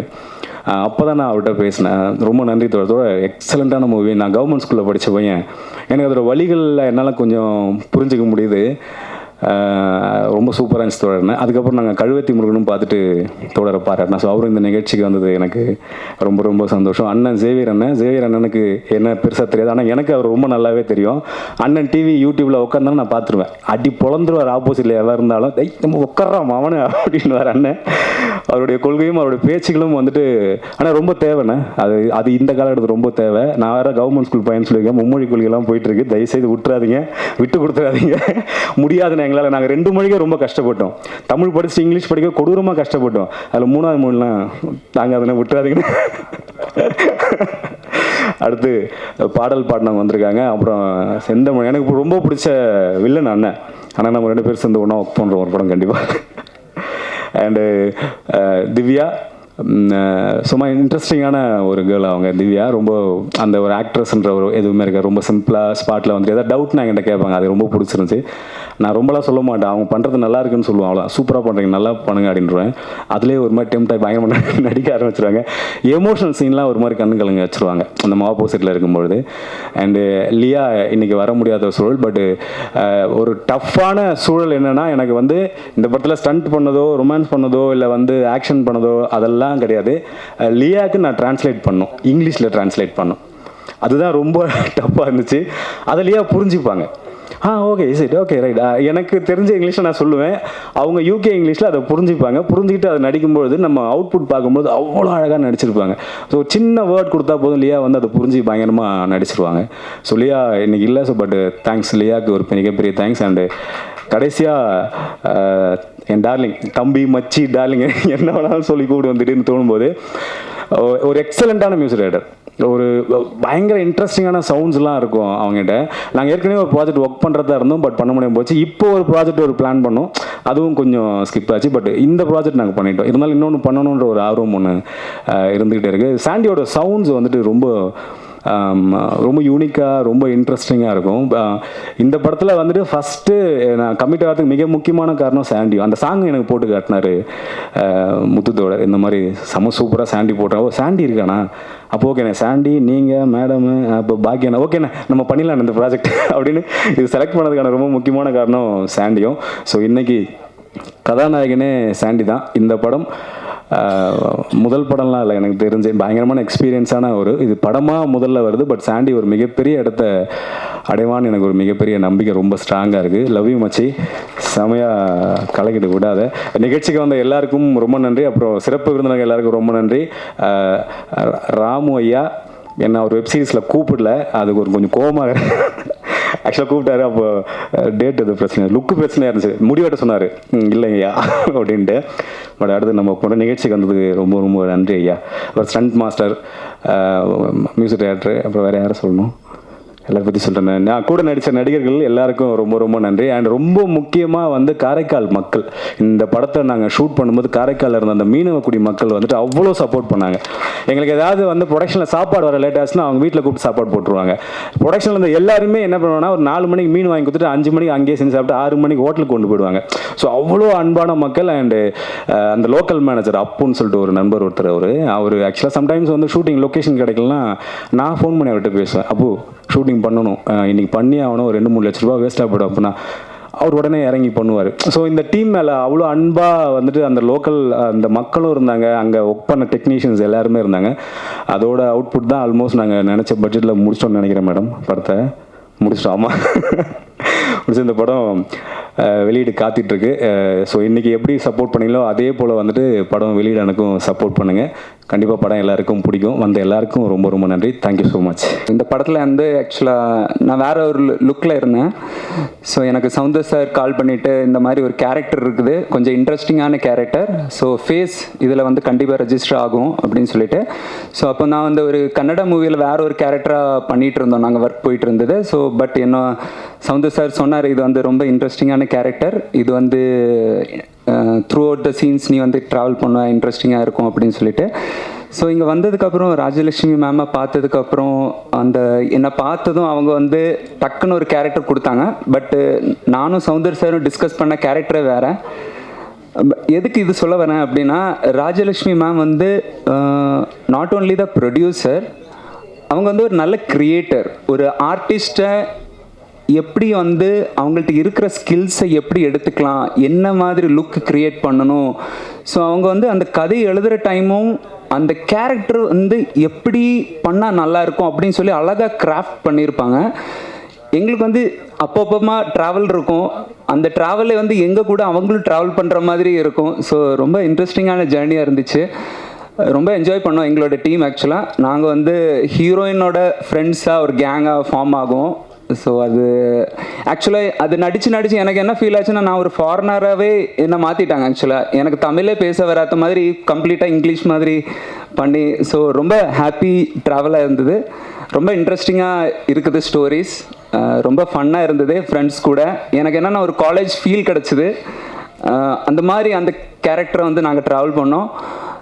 அதுக்கப்புறம் இது வந்து அந்த என்விரான்மெண்ட் எப்படி இருந்துன்னா, அது வந்து ஒரு ஷூட்டிங் ஸ்பாட்டாகவே இல்லை, ஒரு ஃபேமிலி சேர்ந்து சாப்பிட்றோம், சேர்ந்து ஜாலியாக இருக்கிறோம், அதில் வந்து ஒரு பார்ஷியாலிட்டி கிடையாது. அந்த மேம் எங்கேயுமே எங்களை ஒதுக்கி வைக்கவோ இல்லை ஒரு பார்ஷியாலிட்டி நீ வந்து அப்படி இப்படி ஒன்றும் கிடையாது. எல்லாருக்கும் ஒரு சேம் ரெஸ்பெக்ட். நாங்கள் கீழே உட்காந்து சாப்பிட்டு எங்கள் கூடயே வந்து சாப்பிட்றதும் அது எனக்கு ரொம்ப ஹார்ட் டச்சிங்காக இருந்தது. ராஜன் சார் வந்து எங்கே இருந்தாலும் வந்து எங்களை சுற்றி சாப்பிட்டீங்களா, உங்களுக்கு கரெக்டாக சாப்பிட்டீங்களா, ஏதாவது உங்களுக்கு தேவை இருக்குதா அப்படின்னு சொல்லி த்ரூ அவுட் த டீம் வந்து அப்படின்னா ரொம்ப கேரிங்காக இருந்துச்சு. அது வந்து நம்ம என்ன பண்ண போகிறோம், எப்படி பண்ண ஒரு கால்குலேஷன் இல்லை, ரொம்ப சந்தோஷமாக இருந்துச்சு. சீக்கிரம் முடிஞ்ச மாதிரி இருந்தது எங்களோட ரோல்ஸ் எல்லாம். பட் இருந்தாலும் இன்னும் மேம் நிறைய ப்ராஜெக்ட்ஸ் கண்டிப்பாக எடுத்துகிட்டு வருவாங்க. ஸோ கண்டிப்பாக அந்த படத்தை பாருங்கள், ரொம்ப இன்ட்ரெஸ்டிங்காக இருக்கும். அது நான் ஒன்றும் சொல்ல முடியாது, பட் நீங்கள் கண்டிப்பாக என்ஜாய் பண்ணுவீங்க. ஸோ நீங்கள் வந்தது எல்லாருக்கும், கேமராமேன்ஸ், மீடியாஸ் எல்லாரும், இவ்வளோ பெரிய க்ரௌட் ஆக்சுவலி இதிலே தெரியுது நீங்கள் எவ்வளோ சப்போர்ட் பண்ணுறீங்க மேமுக்கு, எங்கள் டீமுக்கு. ரொம்ப சந்தோஷமாக இருக்குது உங்களை எல்லோரும் பார்க்குறதுக்கு. ரொம்ப நன்றி. Thank you ma'am. Rajan sir thank you. Rajan sir, Soundar sir thank you. So எல்லாருக்கும் நன்றி வந்ததுக்கு. கண்டிப்பாக அந்த படத்தை பார்த்து என்ஜாய் பண்ணுங்கள். தேங்க்யூ. ஃபஸ்ட் டைம் இந்த மாதிரி ஒரு ஆடியோ லான்ச்சில் நான் வந்து ஆர்டிஸ்ட்டாக உட்காந்துருக்கேன். ஸோ என்னோட முதல் படப்பாடல்னு கூட இதை சொல்லலாம். இந்த வாய்ப்பு கொடுத்த சாண்டி அண்ணனுக்கும் ஜெயலக்ஷ்மி மேக்கும் பெரிய நன்றி. சூப்பர் சிங்கர் முடித்து 3 வருஷம் ஆச்சு. நிறையா ஒர்க்ஸ் பண்ணியிருக்கோம், நிறையா ஆல்பம் பாடியிருக்கேன், நிறைய பெரிய மியூசிக் டைரக்டர் ஒர்க் பண்ணியிருக்கேன். ஆனால் இது வரைக்கும் படத்தில் எந்த பாட்டும் வரல. ஸோ இதுதான் முதல் படம் என்னோடது. ஸோ எனக்கு ரொம்ப ரொம்ப சந்தோஷம். அண்ட் இந்த படம் நல்லபடியாக வெற்றி ஆகும்னு சொல்லி நான் வேண்டிக்கிறேன். Thank you so much. அந்த வாய்ப்பு கொடுத்தது நன்றி. எனக்கு வாய்ப்பு கொடுத்த ராஜன் சார் எல்லாருக்கும் வணக்கம். ரொம்ப நன்றி அவருக்கு. ஜெயலக்ஷ்மி மேம், ஒரு படம் பண்ணும்போது நான் ஆக்சுவலி 9 வருஷமாக ஆக்டிங்கில் ட்ரை பண்ணிகிட்ருக்கேன். குத்துப்பட்டுற ஆர்டிஸ்ட் நான். ஆக்சுவலி 3 படம் பண்ணியிருக்கேன். இது என்னுடைய 3ஆவது படம். ஆக்சுவலி 3ஆவது படத்தில் இப்போ தான் ஃபஸ்ட்டு என்னுடைய ஸ்க்ரீனில் நான் மேபி பார்க்க போகிறேன். அது ரொம்ப ஆர்வமாக இருக்கேன் நான். பட வாய்ப்பு கொடுத்ததுக்கு ரொம்ப ரொம்ப ரொம்ப நன்றி மேம். படம் வெற்றி பெறணும்னு சொல்லிட்டு எல்லாரையும் சப்போர்ட் பண்ணுங்கள். Thank you very much. இந்த காலகட்டத்தில் வந்து ஒரு படம் இயக்கிறது எப்படின்னா, ஒரு ஆண் பெண்ணாக மாறி அந்த பெண் காண்டாமிருகத்தை பிரசவிக்கிறது போல் அப்படி தான் ஒரு படம் எடுக்கணும். இயக்குனர் ஆகணும்னா, அப்புறம் ப்ரொடியூசர் ஆகணும்னா யோசிச்சு பார்த்துக்குங்க எப்படி இருக்கணும்னு. இந்த ரெண்டுமே இருந்துன்னு இந்த மேடம் வந்து இப்படி உட்காந்துட்ருக்காங்க கல் மாதிரின்றது ரொம்ப பெரிய ஆச்சரியமாக இருக்குது. அது பெரிய விஷயம். அதுக்காகவே அவங்களுக்கு நம்ம பாராட்டலாம். அவங்கள வந்து ரெண்டுத்தையுமே கேஷுவலாக ஹேண்டில் பண்ணியிருக்காங்க அப்படின்றது ரொம்ப கஷ்டம். ஏன்னா இன்றைக்கி இருக்கிற இண்டஸ்ட்ரினால் எப்போ இருக்கிற இண்டஸ்ட்ரியுமே அப்படி தான். பாவம் ரொம்ப ஆனால் தெளிவாக இருக்கிற மாதிரி இருக்காங்க. எனக்கு அவங்கள பார்க்கும்போது ரொம்ப சந்தோஷமாக இருக்குது. வெளியே கூட ஒருத்தர் பேசிட்டு இருக்கும்போது சொன்னார், இந்த வயசில் இப்படி பண்ணியிருக்காங்களே அப்படின்னார். வயசு என்பது உடல் சார்ந்தது தான். கிரியேஷனுக்கு வயசே கிடையாது. 100 வயசில் கூட கிரியேட் பண்ணலாம். ஏதாவது ஒரு விஷயத்தை யோசிச்சுட்டே இருக்கலாம். மனம் என்பது வேறு. உடல் வயசுன்றது உடல் தான். அப்படி பார்க்கும்போது எங்கே இருக்காங்க ஜெயலக்ஷ்மி மேடம். அவங்கள வந்து நான் உண்மையாகவே பாராட்டுறேன். ஏன்னா ஒரு ஆர்ட் ஃபார்முக்குள்ளே அது சப்போஸ் சரியோ எதுவோ அதை தாண்டி ஒரு ஆர்ட் ஃபார்மில் நம்ம இயங்கணும் அப்படின்னு நினைக்கிறதே ரொம்ப முக்கியமான விஷயமா நான் பார்க்குறேன். அந்த விஷயத்தில் இந்த குழு வந்து எனக்கு உண்மையாகவே ரொம்ப ஆச்சரியமாக இருந்துச்சு. பாக்கிய அண்ணன் தான் வழக்கம் போல் பாக்கிய அண்ணன் தான் வந்து எங்கள் எல்லாரையும் வந்து கூப்பிட்டு வர கேப்டனாக இருப்பார். அப்படி தான் இருந்தார். அப்போது வந்து இந்த ட்ரெய்லர் பார்க்கும்போது எனக்கு வந்து பாட்டு இதெல்லாம் பார்க்கும்போது லிங்கேஷை பார்த்து ரொம்ப பொறாமையாக இருந்துச்சு. மனுஷன் என்ன கிஸ் அடிக்கிறாங்க அப்படின்னு. ஒரே டேக்லேயே இவ்வளோனா ரீடேக் எவ்வளோ வாங்கியிருப்பாரு. வேணும்னே ரீடேக்லாம் வாங்கியிருப்பாரு. இவ்வளோலாம் வாங்கியிருப்பாரு. இவ்வளோதான் இருந்திருக்கும். ஆனால் நான் என்ஜாய் பண்ணியிருக்காரு. ஸோ எனக்கு என்னென்னா, நான் வந்து வட சென்னை படத்தில் வர அந்த பூண்டி தங்கமலை தெருன்னு இருக்குல்ல, வெற்றி சார் பண்ணியிருப்பார்ல, அங்கே தான் பிறந்து வாழ்ந்தேன் நான். எனக்கு கடற்கரை என்பது எனக்கு ரொம்ப, நான் அப்படி தான் பிறந்தேன், அங்கே தான் இருந்தேன். ஸோ எனக்கு உண்மையாகவே சொல்லணும்னா எனக்கு வந்து நான் அடிக்கடி இவர்கிட்ட சொல்லிகிட்டு இருப்பேன், ஜனநாதன் அண்ணங்கிட்ட சொல்லிகிட்டு இருப்பேன், உண்மையாகவே ஒரு மீனவர் சார்ந்து ஒரு படம் வரலையோ அப்படின்னு தமிழில் அப்படின்ட்டு. ஸோ இந்த படம் பார்க்கும்போது மீனவர் படம் மாதிரி இருக்குதா அப்படின்னு தெரியல. நான் படம் பார்க்கல. பட் பேக் ட்ராப்பாக இருக்குதா இல்லை வாழ்வியலாக இருக்குதான்னு தெரியல. அப்படி வாழ்வியலாக இருந்தால் ரொம்ப சந்தோஷப்படுவேன் நான். இந்த ஒட்டுமொத்த குழுவுக்கும் என்னுடைய வாழ்த்துக்களை தெரிவித்துக் கொள்கிறேன். நன்றி, வணக்கம். ஃபர்ஸ்ட் இந்த ப்ராஜெக்ட் எனக்கு கமிட் பண்ணி கொடுத்த நம்ம பாக்கியனுக்கு நன்றி ஆக்சுவலி. ஸோ பாக்கியன் தான் என்னை வந்து மேடமுக்கு வந்து இன்ட்ரடியூஸ் பண்ணாங்க. ஸோ மேடம் ஸ்டூடியோவில் வந்து சாங்ஸ்லாம் கேட்டாங்க. ஸோ சாங்ஸ்லாம் கேட்டுட்டு அவங்களுக்கு ரொம்ப சாட்டிஸ்ஃபைடுனால நம்ம ப்ராஜெக்ட் ஸ்டார்ட் பண்ணோம். ஆக்சுவலி எல்லா டெக்னீஷியன்ஸ்க்கும் நன்றி, கேமராமேனுக்கு நன்றி, ஹீரோ லிங்கேஷ் டார்லிங்க்கு நன்றி, ஹீரோயினுக்கு நன்றி. இந்த கடைசி நேரத்தில் எனக்கு ப்ராஜெக்டில் சப்போர்ட் பண்ணி ஒர்க் பண்ணிகிட்ருக்க முத்து பிரதர் அண்ட் ராஜன் காம்ப்ரமைஸாகவும் நான் என்ன கேட்டாலும் எனக்கு பண்ணி தராங்க. ஸோ இது போக மேடமுக்கு வந்து தேங்க்யூ, ஸ்பெஷல் தேங்க்ஸ். சந்திரசேகரன் வரும்போது பயங்கரமான கைதட்டல் இருந்துச்சு. அது பதிலாக பாக்கியாரனை ஏற்றிருந்தீங்கன்னா இந்த அரங்கமே அதிர்ந்திருக்கும். சினிமாவில் வந்து ரொம்ப முக்கியமான ஆள் பாக்யராஜன். உண்மையிலேயே நிறைய அவரை பற்றி சொல்லலாம். நான் வேலையை விட்டு வந்தப்போ எனக்கு வந்து பெரிய ஒரு தூண் மாதிரி நின்று சினிமாவில் என்னெல்லாம் ட்ராவல் பண்ண வச்சார். இந்த மேடையில் நாங்கள்லாம் உட்காந்துக்கிறதுக்கு அவரும் ஒரு முக்கியமான காரணம். அதனால் அந்த பாக்யராஜன் யாரும் நீங்கள்லாம் பார்க்கணும். யாரா அந்த பாக்யராஜன்? நாங்கள்லாம் ரூம்மேட்டு. ஒரு படம் சக்ஸஸ்னால் பின்னாடி எவ்வளோ உழைப்பு இருக்குன்றது அது வர்றதுக்கு முன்னாடி கொஞ்சம் நீங்கள் பார்த்துருப்பீங்க. அது நாங்களாம் பல உழைப்பு பார்த்துட்டோம். அதனால் நன்றி எல்லாருக்கும். தேங்க்யூ. நான், ராமு, கௌதம் அந்த மாதிரி நாங்கள் எல்லோரும் ரூம்மேட்டு. அப்போ யாருமே நாங்கள் டைரக்டர் கிடையாது, எல்லாருமே அசிஸ்டன்ட் டைரக்டரு. இப்போ எல்லாருமே டைரக்டராக இருக்கோம். ஒரு பெரிய எனர்ஜி எங்களுக்கு பின்னால் எப்போதுமே இருப்பார். இந்த படத்துக்கு கலந்துக்கிட்டதுக்கு ரொம்ப முக்கியமான ஒரு காரணம் இருக்குது. என்னென்னா, டனாக்காரில் ஒரு பலமாக நின்றது லிங்கேஷ், ராம் சார், பாக்யராஜன், சந்திரசேகரன், இவங்கெல்லாம் வந்து ரொம்ப பலமாக நின்றாங்க. எனக்கு இந்த படத்தை ரொம்ப எனக்கு நெருக்கமான படம் அப்படின்னு சொல்லலாம். ஏன்னா எனக்காக உழைத்த மனிதர்கள் எல்லாரும் சேர்ந்து இந்த படத்தை வந்து ஒரு பெரிய முயற்சி எடுத்து கொண்டு வந்திருக்காங்க. தமிழ் சினிமாவில் பெண் இயக்குநர்களோட எண்ணிக்கை ரொம்ப அறுதி குறைவாக இருக்குது. அவங்களோட எண்ணிக்கை உண்மையிலேயே ஒரு ஆண்களுக்கு நிகராக 50க்கு 50 வரணும். இன்றைக்கி பெருசாக பயங்கரமாக அடிச்சு நொறுக்குறாங்க.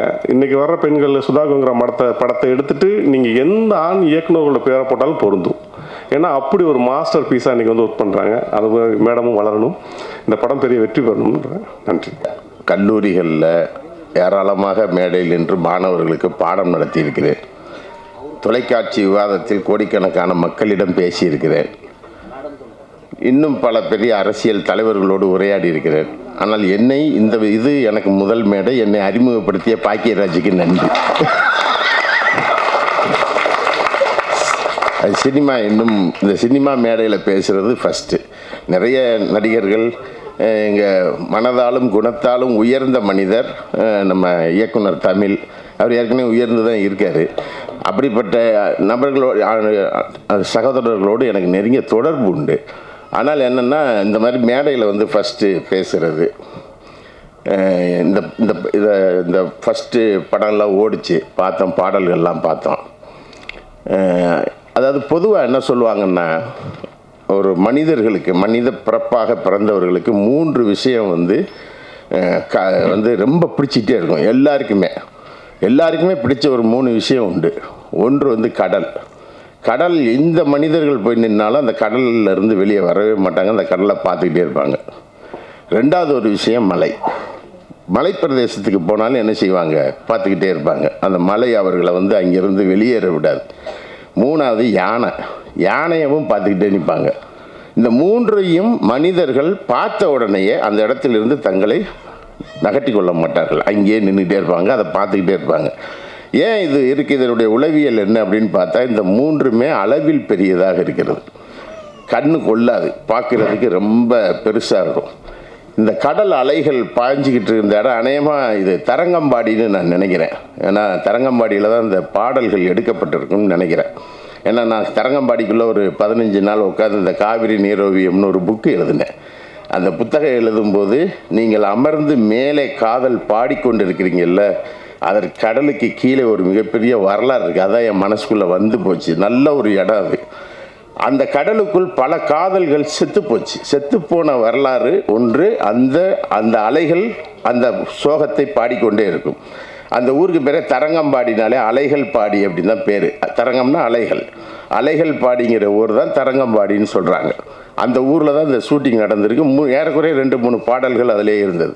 அந்த இடிந்து போன அந்த திண்டுகளுக்குள்ளே இருக்குல்ல, அதற்கு உள்ள நான் இங்கே போய் ஆய்வு செய்து எழுதுனதில், அந்த காலத்தில் வயதுக்கு வந்த பெண்கள் பூப்படைந்த உடனே அன்றைக்கு இருந்த வெள்ளையர்களால், இல்லை அன்றைக்கு இருந்த ஆதிக்க சக்திகளால், அன்றைக்கு இருந்த மன்னர்களால், அவங்க வந்து பூ பெய்த உடனே அவங்கள வந்து அரண்மனைக்கு அனுப்பி வைக்கணும்.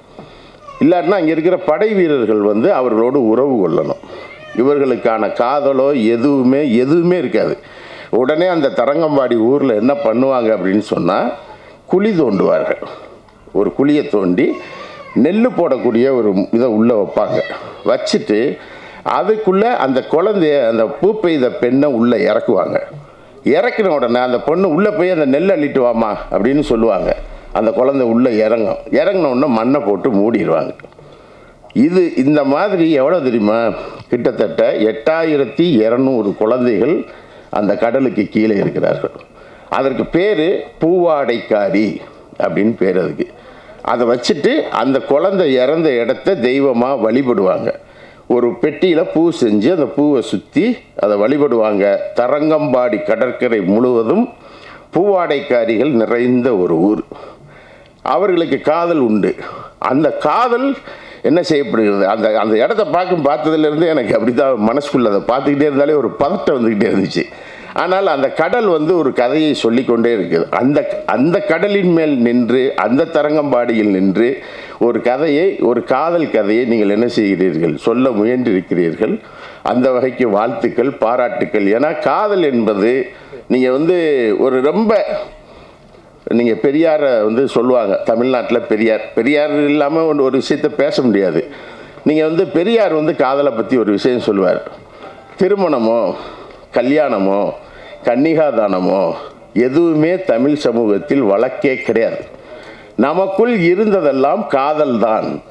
ஏன்னா கல்யாணமும் கன்னிகாதானமும் திருமணமும் பின்னால் நாம் உருவாக்கி கொண்டது. ஆனால் காதல் என்பது மட்டும்தான் என்னது, நமக்குள் சொந்தமாக இருந்தது என்று பெரியார் விடுதலையில் எழுதியிருக்கிறார். ஆனால் பெரியார் வந்து முன்னுக்கு பின் முரணாக பேசுவார் அப்படி என்றெல்லாம் சொல்லுவார்கள். ஆனால் அவர் முன்னுக்கு பின் முரணாக பேசியிருக்கலாம். ஆனால் அறிவுக்கு முரணாக பெரியார் ஒரு வார்த்தை கூட பேசியவரெல்லாம் மறந்துடக்கூடாது. அவர் அறிவுக்கு முரணாக பேசியவரே கிடையாது. எல்லாமே கிளீனாக என்ன செய்வார், அவர் எல்லா ஃபர்னிச்சரையும் உடைச்சிருப்பார். காதல் ஃபர்னிச்சர்லாம் உடைச்சிருக்காரு. நீங்கள் காதலை பற்றி அவர் நான் முன்னாடி எழுதுனதை படிச்சிங்கன்னா காதலை போட்டு ஓடைன்னு உடைச்சிருப்பார். ஆனால் அவர் எல்லா ஃபர்னிச்சரையும் உடைச்சிருக்கிறாரு. ஆனால் உட்கார வேண்டிய எந்த ஒரு ஃபர்னிச்சரையும் அவர் உடைச்ச வரலாறே கிடையாது. அதில் உட்கார வச்சிருப்பார். அதுதான் அவருக்கு இருக்கிற ஸ்பெஷல்.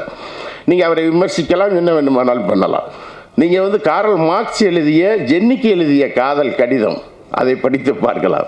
அம்பேத்கர் ரமாபாய்க்கு எழுதிய அந்த காதல் கடிதம் அதெல்லாம் பார்த்தீங்கன்னு சொன்னால் ஒரு காதல் அப்படிங்கிற ஒரு விஷயத்தை, அதுவும் ஒரு பெண் சிந்தனைக்குள் ஏறுவதற்குல, ஒரு பெண்ணுடைய சிந்தனைக்குள், பெண் சமூகத்தை சமைப்பவள். உண்மையிலே அந்த அம்மாவை பார்க்கும்போது அவ்வளோ பெருமையாக இருக்கு உண்மையிலே.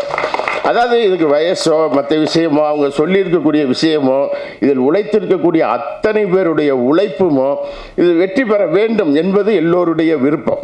இது வெற்றி பெற வேண்டும். ஏன்னா ஒரு முயற்சி என்றைக்குமே எடுத்துக்கொண்ட ஒரு முயற்சி தோல்வியே கிடையாது, என்றைக்குமே கிடையாது. அது தோல்வி அப்படிங்கிறது ஒன்றை நான் ஏற்றுக்கிறவே மாட்டேன்.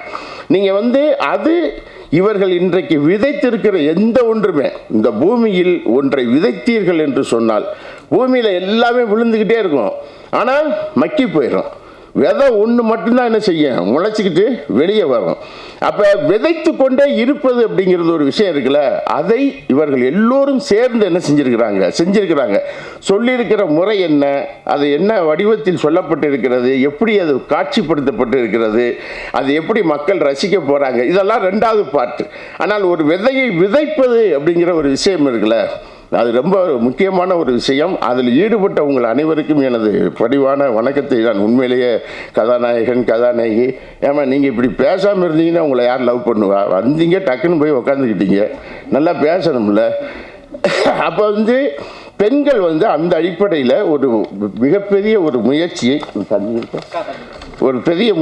என்ன செஞ்சிருக்கிறாங்க. தமிழ் சினிமாவை பொறுத்த மட்டும் பெண்கள் நடிக்கவே கூடாது அப்படிங்கிறது இந்த காலமெல்லாம் உண்டு. ஆண்களுக்கு தான் சேலை கட்டி நடிக்க வச்சாங்க. கேபி ஜானகி அம்மான்னு ஒருத்தவங்க மதுரையில் பொது உடைமை இயக்கத்தில் இருந்தவங்க, அவங்க தான் ஃபஸ்ட்டு என்ன செஞ்சாங்க, நடிக்க வந்தாங்க. யாரோட? விஸ்வநாத தாஸ் மேடை நாடகத்தில் நடிக்க வந்தவங்க. முதல் சினிமா நடிகை, நாடக நடிகை கேபி ஜானகி அம்மா தான். அவங்க தான் நடித்தாங்க. விஸ்வநாத தாஸ் பிறப்பால் தாழ்த்தப்பட்டவர் என்பதற்காக அவர் கூட நடிக்க மாட்டாங்க. ஆனால் அவர் ஒரு சிறந்த கலைஞர். விஸ்வநாத தாஸ் ஒரு மிகப்பெரிய கலைஞர். அப்புறம் கேபி சுந்தராம்பாள். இப்படி நீங்கள் வரிசையாக எடுத்துக்கிட்டே வந்தீங்கன்னு சொன்னால் ஒரு மிகப்பெரிய வரலாறு. பெண்கள் சினிமாவை அல்ல கலையை உயர்த்துவதில் அவர்கள் எடுத்துக்கொண்ட போராட்டங்கள் இருக்குல்ல, அது ரொம்ப முக்கியமான போராட்டமாகத்தான் என்னால் பார்க்க முடிகிறது. அப்படி ஒரு பெரிய ஒரு வாய்ப்பை என்ன செஞ்சுருக்கிறாங்க இந்த படத்தில். இந்த அம்மா ஜெயலட்சுமி அம்மா அதற்கு ஒரு மல்லு கட்டுறது இருக்குல்ல, ஒரு அம்மா மல்லு கட்டுறதுன்னு ஒரு விஷயம் இருக்குல்ல. சில பேர் ஒரு விஷயம் 2 விஷயம் 3 விஷயம் செஞ்சுட்டு உலகமே நாசமாக போச்சு அப்படின்ட்டு எஞ்சி ஓடிடுவாங்க. ஆனால் இவ்வளவு இந்த ஏஜ் அப்படிங்கிறது ஒரு முக்கியமான ஃபேக்டர். ஆனால் அதுக்குள்ளே நின்று ஒரு விஷயத்தை செய்யணும் அப்படின்னு ஒரு அம்மா முயற்சி எடுக்கிறது இருக்குல்ல, அது ரொம்ப முக்கியமானது. ஏன்னா சமூகத்தில் நான் இன்னொரு விஷயத்தையும் அழுத்தமாக சொல்கிறேன், இந்த சமூகத்தை சமைத்தவள் பெண். நீங்கள் விவசாயம்னு ஒன்று இருக்குது, இந்த விவசாயத்தை கண்டுபிடிச்சது யார்? விவசாயத்தை கண்டுபிடிச்சது பெண் தான் கண்டுபிடிக்கிறா. அதுதான் வரலாறு. நீங்கள் குகைகளில் மலைகளில் இருந்த அந்த பெண்கள் அவர்கள் கர்ப்பகாரமாக இருக்கிற காலத்தில் தின்ன பழங்களை கீழே போட்டுவிட்டு 10 மாதம் காத்து கிடக்கிறார்கள். மலை குகைகளில் தான் இருக்காங்க ஆதி மனிதர்கள். அவர்கள் தின்று கீழே போட்ட ஒரு கொட்டை 10 மாதம் கழித்து பார்க்கும்போது முளைச்சிக்கிட்டு நிற்கிது. அப்போ விதைச்சா முளைக்கும் அப்படின்னு கண்டுபிடிச்சவ பெண் தான். அதற்கு பின்னால் தான் விவசாயம் என்ன செய்யப்படுகிறது. உலகில் விவசாயம் கண்டுபிடிக்கப்பட்டதே பெண்களால் தான் என்ன செய்யப்படுகிறது, கண்டுபிடிக்கப்படுகிறது. கணக்கை கண்டுபிடிச்சது பெண் தான். நான் பெண்ணை பற்றி பேசுவதற்காகவே நான் அதுக்காக தான் வந்தேன். இந்த அம்மா பேர் ஜெயலட்சுமி, ஒரு படம் எடுத்திருக்காங்க, ரைட்டு வந்துடு அப்படின்ட்டு நான் வந்துட்டேன். பாக்கியராஜ் கூப்பிட்டோன்னே அண்ணன் தமிழ் ஃபோன் பண்ணி, நேற்று கூட நான் கிளம்பிட்டேன் சென்னையிலேருந்து திருநெல்வேலிக்கு. நான் ஊர் திருநெல்வேலி, எப்படி ஊருன்னு தெரியுமில்ல, போனாலே வெட்டுவாங்க அந்த ஊர். அங்கே போய் இறங்கணும். அப்புறம் பாக்கியராஜ் தமிழன்னு சொன்னாங்க, நீங்கள் வாங்க கண்டிப்பாக ஒரு நிகழ்ச்சியில் பேசணும் அப்படின்னு சொல்லிட்டு, அந்த அடிப்படையில் தான். அதே போல் கணக்கு என்பது ரொம்ப முக்கியமான ஒரு விஷயம். நீங்கள் அன்னைக்கு என்ன கணக்கு இருந்திருக்கும், அந்த கணக்கை கண்டுபிடிச்சதும் உலகத்தில் பெண் தான் கணக்கையே கண்டுபிடிக்கிறா. ஒரு அவனுக்கு அன்னைக்கு என்ன இருந்தது சொத்து, ஆடு மாடுகள் தான் இருந்திருக்கும். ஆடுகள் பூரா என்ன செய்யும், மேய்ச்சலுக்கு போகும்போது கல் எடுப்பா. கல் எடுத்து 1 2 அப்படின்னு சொல்லியிருக்க மாட்டா. கல்லை போட்டிருப்பா. போயிருக்கும், ஒரு உருப்படி போயிருக்கும். திரும்பி ஆடு வருது, குழியில் கல் இருக்குது, எடுத்து வெளியே போடுதா. 1 2 3 100 போச்சு, 99 கல் தான் குழிக்குள்ளே போயிருக்கு, ஒத்த ஆட்டை காணா, தேடுறா அப்படிங்கிறதுல இருந்து தான் கணக்கு உருவானது. கணக்கை கண்டுபிடித்தவளும் பெண்ணு தான். இதுதான் உலக வரலாறு. அப்போ உலகத்தை சமைத்தவள், சமூகத்தை சமைத்தவள், சமூகத்தை எப்படி காதலித்திருப்பாள் என்று நாம் யோசித்திருக்க வேண்டும். அப்படி சமூகத்தை காதலித்த ஒரு பெண்களை எப்படி இந்த சமூகம் அடக்கியது, எப்படி இந்த சமூகம் உடக்கியது.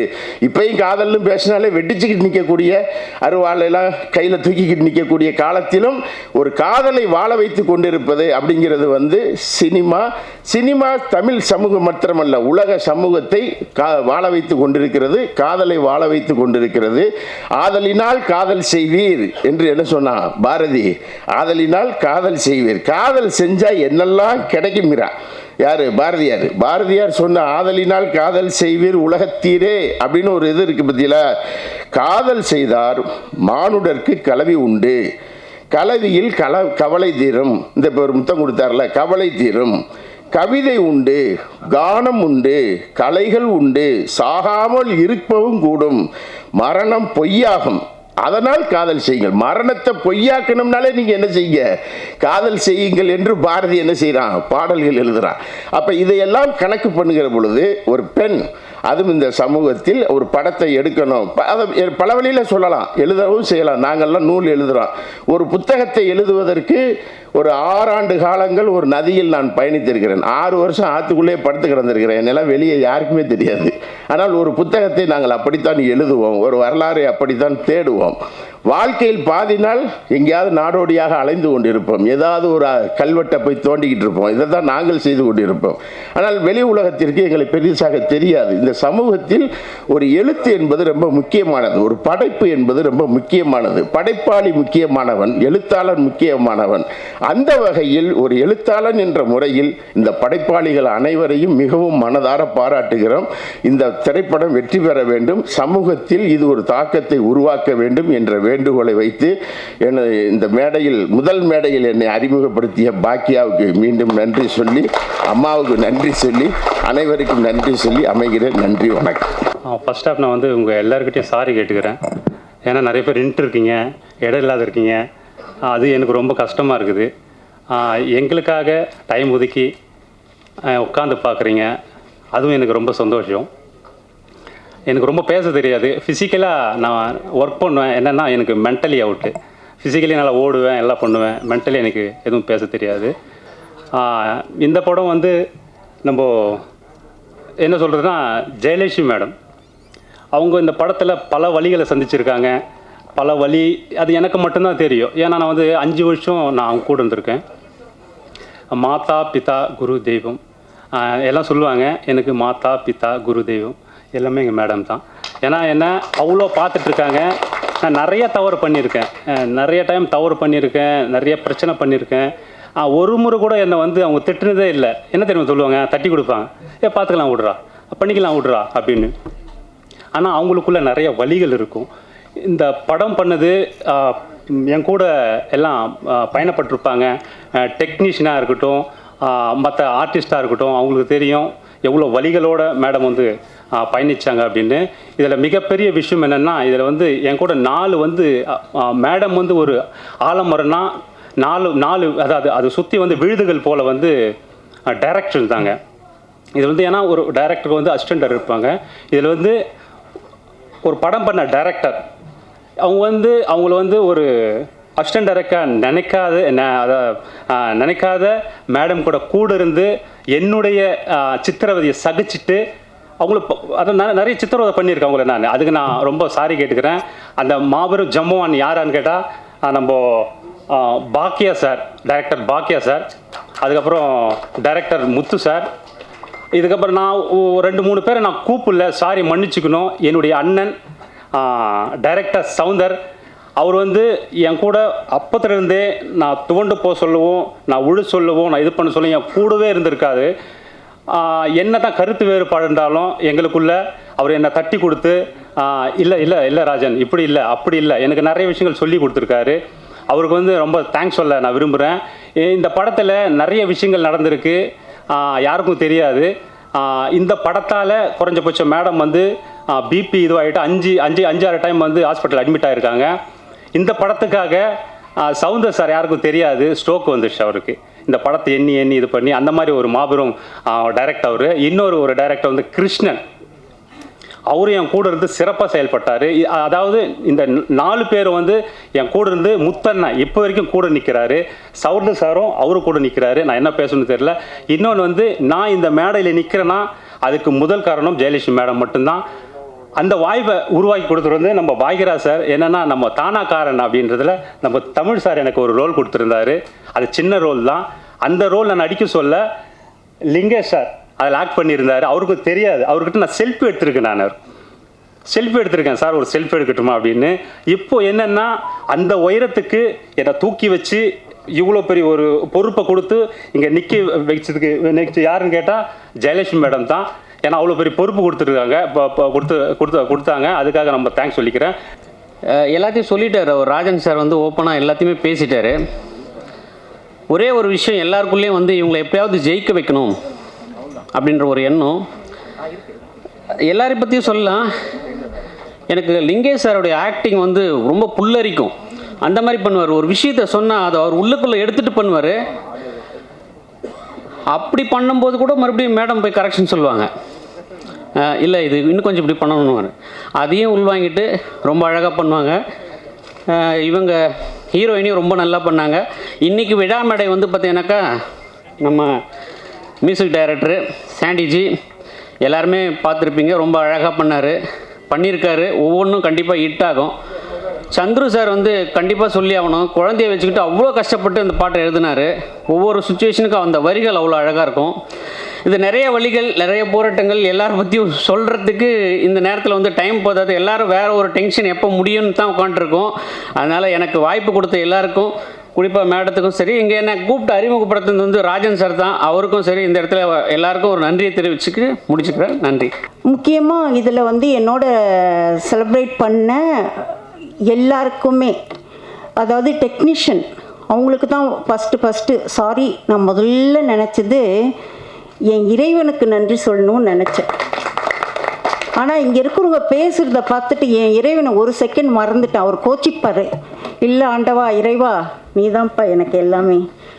அதுக்கப்புறம் ஒரு தாய் என்ன பண்ணுவா, குழந்தை ஸ்கூல் போக சொல்ல பென்சில்ஸ் கரெக்டாக வச்சுருக்கா, பேனா கரெக்டாக வச்சுருக்கா, தலை ஒழுங்காக வாரி இருக்குதா, பொட்டு அழகாக வச்சுருக்கா அப்படின்னு சொல்லிட்டு நான் ஷூட்டிங் போக சொல்ல என் 3 தேவதைகள், என் பெண்கள் எனக்கு ஒரு தாயாக இருந்து தலைவாரி விடுவா. ஒருத்தி எனக்கு சாப்பாடு ஊட்டி விடுவா. ஒருத்தி என் பெட்டியில் எல்லாமே இருக்குதா கரெக்டா அப்படின்னு, அம்மா ஜாக்கிரதையாக போயிட்டு வாம்மா, யார்கிட்டையும் ஏமாந்துடாதம்மா அப்படின்னு சொல்லுவாங்க. அந்த பெண்களை என் 3 தெய்வங்களை நினச்சி என் தெய்வத்துங்களுக்கு நன்றி சொல்கிறேன். அவங்க என்னை அனுப்பலைன்னா நான் இந்த இடத்துல இல்லை. முக்கியமாக இதுக்கு தலைமை வாங்கிய தமிழ் அவர்கள், அம்மா கொஞ்சம் தண்ணி குட்டுற குட்டிமா, அந்த தமிழ் அவர்களுக்கு நன்றி சொல்கிறேன். ஏன்னா அவருக்கு யாருன்னே தெரியாது, இவங்க தான் எடுக்கிறாங்கன்னு தெரியாது. ஆனால் அவர் ஸ்டூடெண்ட்ஸுக்கு மற்றவங்களுக்கு எல்லாம் அவர் சொல்லி அனுப்புறது, ஒரு பெண் எடுக்கிறாங்கப்பா அவங்களுக்கு போய் ஹெல்ப் பண்ணுங்கன்னு சொல்வார். அந்த தமிழ் அவர்களுக்கு என் நன்றியை தெரிவித்து கொள்கிறேன் மனசார. அதுக்கப்புறம் லிங்கேஷ் ரொம்ப நல்லா நடிப்பார். என் முகம் கொஞ்சம் சோகமாக இருந்தால் கூட, என்ன மேடம் என்ன சோகமாக இருக்குறீங்க, என்னப்பா இந்த சீன் எப்படி வரும் அப்படின்னு கேட்பேன். எப்படி நடிக்கணும் மேடம், இல்லைப்பா இப்படி தான் இருக்கணும், போங்க மேடம் நான் பிச்சு ஒதுறிடுறேன் அப்படின்வார். ஒவ்வொரு காலகட்டத்துலேயும் என்னை கேட்டு பயப்படாதீங்க மேடம் சூப்பராக நடிக்கிறேன்னு சூப்பராக நடித்து கொடுத்தாரு. கதாநாயகி திவ்யா நான் கேட்டு எது சொன்னாலும் அப்படி மனசில் ஏற்றுக்கிட்டு நடிப்பா. அப்போ தான் நான் சொல்வேன், ஏய் திவ்யா விஜய் கூட நடிக்கணும் அஜித் கூட நடிக்கணும்னு ஆசை இருந்தால் போதாது, நல்லா நடித்தா தான் உன்னால் வர முடியும் அப்படின்னு. ஓகே மேடம் நான் நல்லா நடிக்கிறேன் அப்படின்னு சொல்லலாம். அதே மாதிரி ஆண்டி மியூசிக் என்னை கேட்பார், மேடம் உங்களுக்கு ஓகேவா, உங்களுக்கு ஓகேவா? நான் ஏதாவது சொன்னால் என்னை திட்டிகிட்டே தலை சொரிஞ்சிட்டே போவார். என்ன இந்த மேடம் வேறு அப்படின்னு அப்படி போவார். திரும்ப வந்து மேடம் இப்போ ஓகேவா அப்படின்னு கேட்பார். நல்லா இருக்கு ஸ்காண்டி அப்படின்னு சொல்வேன். அவருக்கு ஒரு தேங்க்ஸ். ரெண்டாவது நம்ம டோனி, அவர் என்னை பார்த்தாலே சிரிப்பு வருது அவருக்கு. Super cameraman. இப்படி தான் எடுக்கணும் அப்படின்னா அவ்வளோ சூப்பராக தான் ஒர்க்கில் அவர் ஃபஸ்ட் இடம் கொடுப்பாரு. அவருக்கு தேங்க்ஸு. ராஜன் ஃபஸ்ட்லேருந்து லாஸ்ட் வரைக்கும் என்னோட இருந்து இந்த பயணத்தை அழகாக முடித்த மிஸ்டர் ராஜனுக்கு என்னுடைய நன்றிகள். பாக்கியா, முத்து, நிறைய பேர் டெக்னீஷியன், இதில் வேலை செய்த அத்தனை டெக்னீஷியனுக்கும் என்னுடைய நன்றியை தெரிவிச்சுக்கொள்கிறேன். ஸ்டண்ட் மாஸ்டர் விஜய் என்னை கேட்பார், மேடம் உங்களுக்கு சந்தோஷம் தானே அப்படின்னு. என் பேச்சை கேட்டுட்டு அப்படியே செய்வார். இது போதுமா மேடம் அப்படின்னு. அவருக்கு ஒரு நன்றியை சொல்லிக்கிறேன்.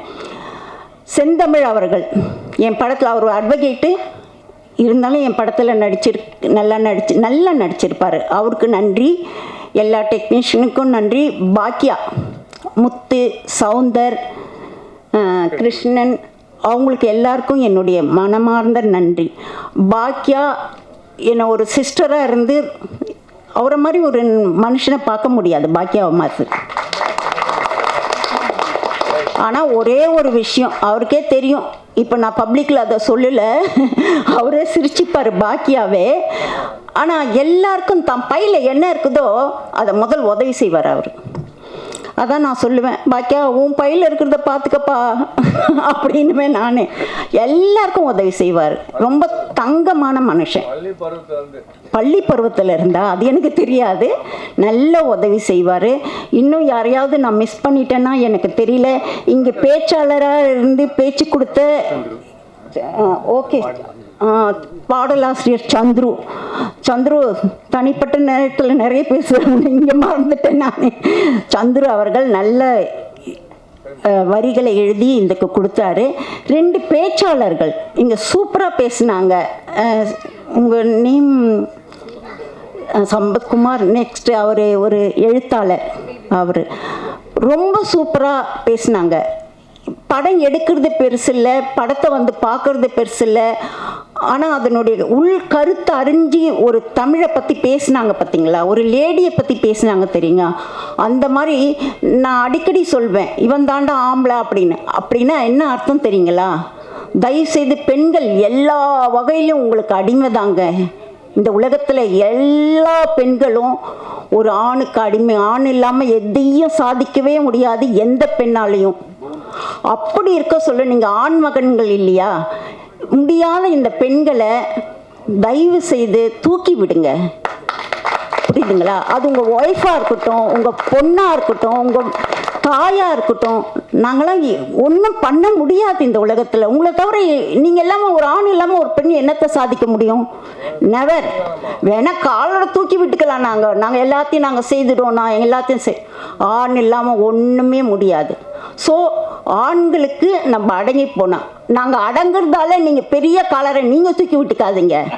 புரியுதுங்களா? அந்த பெண்களுக்கு என்ன செய்யணும், அவங்களுக்கு ஒன்றும் தெரியாது, நம்ம அவங்களுக்கு ஹெல்ப் பண்ணணும் அப்படின்னு வீட்டில் கூட ஒய்ஃப் கத்தலாம், இஷ்டத்துக்கு கத்தலாம், இது சரியில்லை அது சரியில்லை, நீ இவ்வளோதான் எல்லாம் என்னால் தான் அப்படின்னு உள்ளுக்குள்ளே ஒரு பேசிக்கங்க. நீங்கள் பேசிட்டு ஹெல்ப் பண்ணுங்க. கண்டிப்பாக பேய் கூட பெண்ணாக மாறுவா அப்படின்னு என்னுடைய கருத்து. பெண்களுக்கு இந்த ஆண்கள் எல்லாருக்கும் கை கூப்பி வணங்குறேன். நாங்கள்லாம் அடிமை தாங்க, உங்களுக்கு ஆண்களுக்கு நாங்கள் அடிமை தாங்க. புரியுதா? அதை நீங்கள் உணர்ந்து அவங்கள கொஞ்சம் தூக்கி விடுங்க. இப்போ எனக்கு இங்கே வந்து அமர்ந்திருக்கும் அனைவருக்கும் மிக்க நன்றி. இந்த சபையில் இவ்வளோ நேரம் எங்களுக்காக காத்திருந்து என் உறவினர்களுக்கும் நண்பர்களுக்கும் அனைவருக்கும் மேடையில் அமர்ந்திருக்கும் பெரிய அனைவருக்கும் என் வணக்கத்தையும் நன்றியும் தெரிவித்துக் கொள்கிறேன். வணக்கம்.